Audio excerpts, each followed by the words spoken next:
10वी झाल्यानंतर शिक्षणाला किती खर्च लागतो तुला तर माहितीच आहे. किती खर्च लागतो? किती खर्च लागतो म्हणजे काय, शिक्षण थांबवावं लागतं एवढा खर्च लागतो.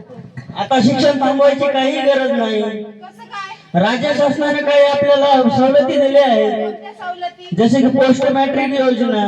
पोस्ट मॅट्रिक शिष्यवृत्ती योजनेअंतर्गत काय होतं? या योजनेअंतर्गत 10वी पुढील शिक्षणासाठी सवलत दिली जाते. म्हणजे 10वी पुढचं शिक्षण हे मोफत दिलं हो. जातं. मी ऐकलंय जे बाहेर गावी विद्यार्थी राहतात त्यांना राहण्यासाठी, खाण्यासाठी, शिक्षणासाठी खूप खर्च लागतो. खर्च लागतो, पण महाराष्ट्र शासनाने त्यांच्यासाठी पण एक योजना आणली आहे. त्यांच्यासाठी आश्रम शाळा निवास योजना. आश्रम शाळा निवास योजनेअंतर्गत आपल्या ज्या दुर्गम भागातले विद्यार्थी आहेत त्यांच्यासाठी फ्री मध्ये हॉस्टेल असतं, मुलींना पण आणि मुलांना पण. आणि एवढंच नाही, त्यांना राहण्यासाठी, खाण्यासाठी, शिक्षणासाठी सगळा खर्च फ्री मध्ये असतो, मोफत असतो. हे तर शैक्षणिक पातळीवर झाले. आता गाव पातळीवर महिलांसाठी कोणत्या योजना आहेत? महाराष्ट्र शासनाने शिक्षणाचा प्रश्न तर सोडलाच आहे, पण महिलांसाठी पण मदत आणली आहे. ती म्हणजे ज्या महिला बचत गटाच्या महिला आहेत त्यांच्यासाठी 7,50,000ची मदत महाराष्ट्र शासन करत आहे. त्यातून बिझनेस करू शकतात आणि दुसऱ्या महिलांना रोजगारी देऊ शकतात. आणखी आपल्याला जीवन आवश्यकतामध्ये एक वस्तूची गरज असते, ती म्हणजे घर. तुलाही वाटतं माझं चांगलं घर असावं, मलाही वाटतं माझं चांगलं घर असावं, आणि यांनाही वाटतं आपलं चांगलं घर असावं. त्यासाठी महाराष्ट्र शासनाने काय केलंय ते योजना आणली, ती म्हणजे शबरी घरकुल आवास योजना. शबरी घरकुल आवास योजनेअंतर्गत आपल्या दुर्गम भागातले जे गाव आहे तिथे फ्री मध्ये घरकुल दिले जातात, मोफत घरकुल दिले जातात आणि घरं होतात. गाव पातळीवर शेती हा लोकांचा मुख्य व्यवसाय आहे. त्यासाठी राज्य शासनाने काही योजना आणल्या आहेत का शेतीसाठी पूरक व्यवसाय? जसं महिलांसाठी मदत आणली तशीच पुरुषांसाठी मदत म्हणून शेतीला जोड व्यवसाय म्हणून शेळी पालन, मेंढी पालनना 100% अनुदान देऊन ते जोड व्यवसाय करू शकतात. जेवढं राज्य शासन आपल्यासाठी करत आहे तर आपल्याला काय म्हणावं लागेल? महाराष्ट्र शासन एवढं सगळं आपल्यासाठी करतंय तर आपल्याला काय म्हणावं लागेल? घे सारी परिगमना कारी बोध बनी गे.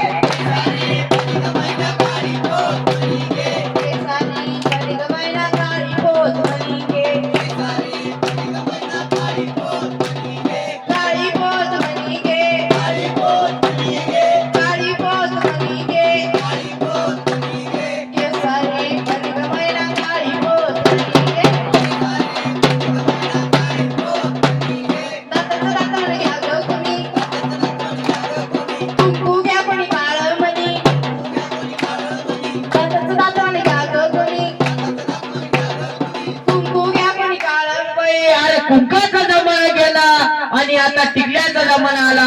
टिकली तर टिकली, नाही तर हुकली. अरे कुंकावाल्या गेल्या आता टिकल्यावाल्या आल्या. कुंकावाल्या गेल्या आता टिकल्यावाल्या आल्या. कुंकावाल्या गेल्या आता टिकल्यावाल्या आल्या. कुंकावाल्या गेल्या आता टिकल्यावाल्या आल्या. अरे बाथरूम मधल्या भिंती साऱ्या सव्वाशिनी झाल्या. बाथरूम मधल्या भिंती साऱ्या सव्वाशिनी झाल्या. बाथरूम मधल्या भिंती साऱ्या सव्वाशिनी झाल्या. बाथरूम मधल्या भिंती साऱ्या सव्वाशिनी झाल्या.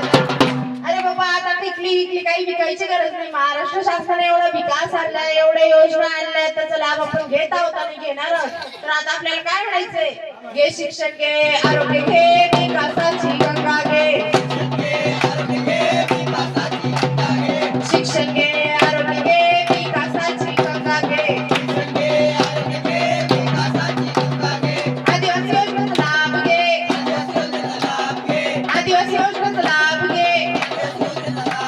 शिक्षण घे, आरोग्य घे, विकासाची गंगा घे. शिक्षण घे, आरोग्य घे, विकासाची गंगा घे.